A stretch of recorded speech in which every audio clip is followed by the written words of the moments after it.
For our first story, we have Mike, female 19, biological mom is 35. My dad is male 45. Words cannot express how I am. Link. You do the math. You'll see that my bio mom was 16 and my father was 26 when I was born. I never knew this. So I'm really disappointed at the moment. I never really knew my mom. She and my dad split when I was 3 and the memories I have of her are very distant. My dad remarried when I was 6 to my stepmom, female 42, and together they had 3 more kids. In my household, it was no step or half, we were simply just family. Did I ever wonder about my bio mom? Yes and no. I was raised in a tight-knit home, so I never felt like I was really missing something because my stepmom also raised me, but I sometimes wondered about the woman who I'm supposedly a carbon copy of. My dad rarely talked about my mom. From what I knew, they got married when they found out she was pregnant, and she left. I reached out first and we met up for the first time last week. I was so nervous.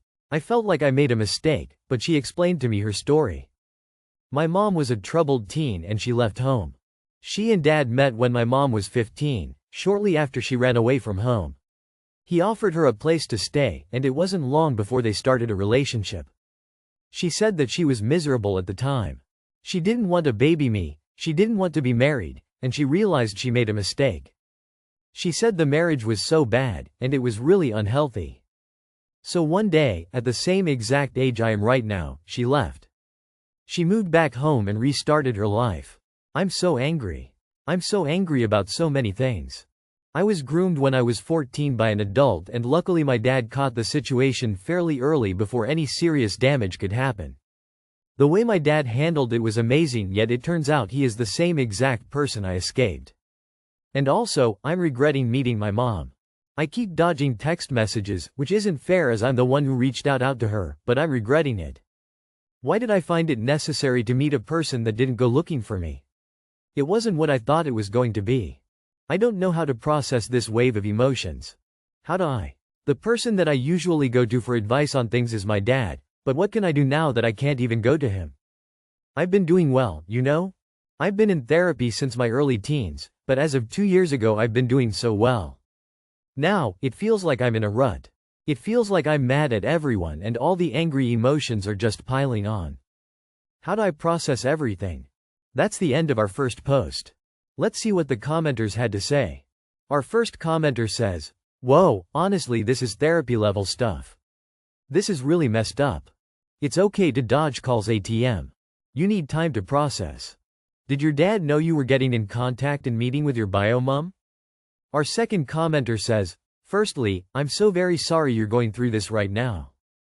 I'd suggest doing additional therapy sessions if you can while you try to process everything. This is a lot, and anyone would struggle dealing with this. I would suggest avoiding making any decisions about your mother right now. Perhaps you could just text her and tell her you're overwhelmed and asked if you can have some space right now. If you think you may want to pursue a relationship with her, you could just ask her to give you a bit of time before you get in touch with her when you're ready." Our third commenter says, "I'm actually in a similar situation as you, except I never knew my dad. My mom was 16 when she had me, 15 at conception, and my dad was 26. She never talked about him much. In fact, I was always told he didn't want me. 30 plus years later and I'll always have it in the back of my mind that regardless of whether or not my mom wanted to have a relationship with him, he fully took advantage of her because of how young she was. It's gross. It's disgusting. It creeps me out. I think your mom was going through a lot when she had you. Pregnancy is so rough on your body and your mind. She was just a kid, she wasn't ready. I know you must feel hurt, abandoned, unwanted, and like she gave up on you, but I think she probably did what felt right in the moment. 16-year-olds shouldn't have kids. Period. You have a right to choose whether or not you want a relationship with her, but living the life I've lived and knowing what I know now, I would say to maybe give her another chance. It doesn't have to be now. Think on it and give it some time before deciding you want to cut her out forever. At the end of the day, no matter what good things your dad has done now, he still very much did a terrible thing by getting your mom pregnant at such a young age." For our second story, we have GF, 24 female, punched me multiple times so I, 25 male, punched her back. Now I am the bad guy? We had an argument and were talking and she got upset. I got up to get water and she followed me and started pushing me. I told her to stop and she continued and kept talking. She punched my arm and started digging her nails and I told her to F off and she said I was being rude and not answering her. I told her I don't care and she has to stop scratching me and she punched my arm again. I responded by punching her arm back and she started crying. She said I'm a horrible man because I am stronger than her. Fair enough, but I warned her multiple times. And I didn't hit her because of anger issues or because of the fight. I only did it because she wouldn't leave me alone. She said I'm a lot bigger than her and she's too small to cause pain. Sure, her punches are painless, but she broke the skin on my arm with her nails. There's a bunch of red marks. I did not even punch her with all my actual strength. That's the end of our second post. Let's see what the commenters had to say. Our first commenter says, "You need to get out of this relationship unless you want to end up in handcuffs. Not even playing. Your relationship is now abusive and toxic. Get it together and leave." Our second commenter says, "Domestic violence is an absolute deal breaker, no matter what gender." Our third commenter says, "Just break up. She physically abused you, and you chose to hit her back. Just call it quits and walk away before either of you gets a DV charge." For our last story, we have update: wife, 41 female, recently reconnected with an old friend, 44 male, and spending a lot of time with them. How do I handle this appropriately? This is an update to a previous post I made. Here, link. Still get DMs here and there, so I thought I'd give everyone some closure on this. Nothing too exciting. TLDR: wife, reconnected with an old friend and is spending a ton of time with him. We fought, shit's weird now. So after she ran off to meet him at some bar, she came home around midnight. I was still up as I was watching something on TV, looked over at her, and she looked unsure. She sat down at the end of the couch where I was sitting and said she's sorry she got so angry. She met with him and they talked about the situation. Apparently, he told her that I am right and that it is weird they're spending so much time with each other. And she called a few friends to talk and get their opinion. They mirrored the same sentiments, that it's hard not to think of this as having at least an emotional affair. To be honest, I was still beyond pissed.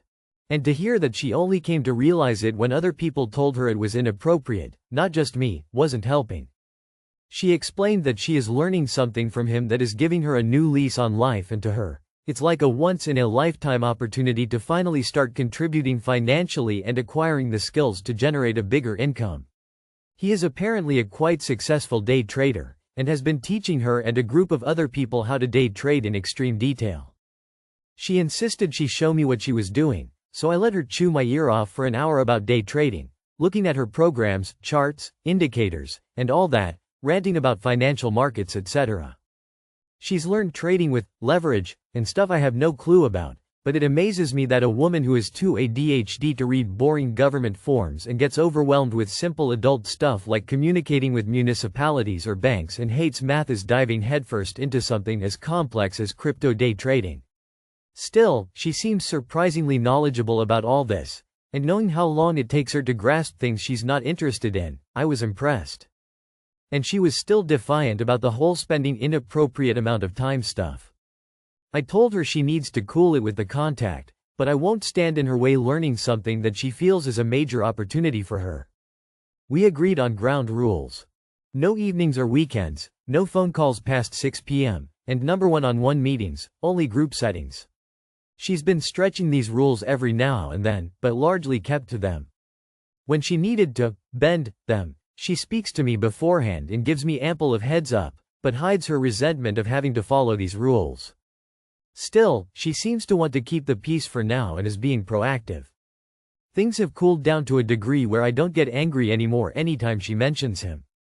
Anyway, other than that, she now thinks she's a pro and a future millionaire and constantly talks about trading.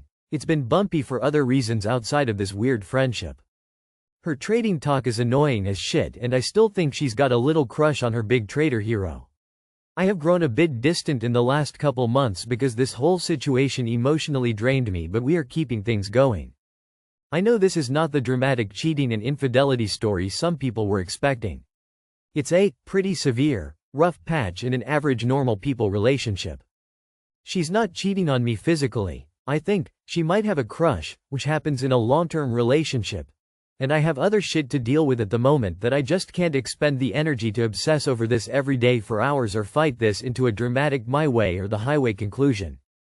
I don't want to blow our marriage up just to satisfy other people's personal convictions on how a relationship should be like. It's shit right now, but it's our shit. My instinct tells me it's a passing fancy, and if things go sideways still, I can always walk out. This will be my last and only update. That's the end of our last post. Let's see what the commenters had to say. Our first commenter says, "Dude, you're about to have a worse problem than your wife cheating on you. She's about to fucking blow all your money." Our second commenter says, "Financial professional here. If she insists on trading, keep it to what you can comfortably afford to lose. I've spent over 40 years on Wall Street, from the NYSE floor to trading desks to retail brokerage. Of the hundreds of people I covered and worked with, only a very small percentage were able to make a living day trading. Most of them went bust in a short period of time. Oh, and she is still having an EA with him and pushing boundaries." Our third commenter says, "Update me when she blows all your savings." That's all for today. If you enjoyed, please leave a like and subscribe. Thank you, and have a wonderful day.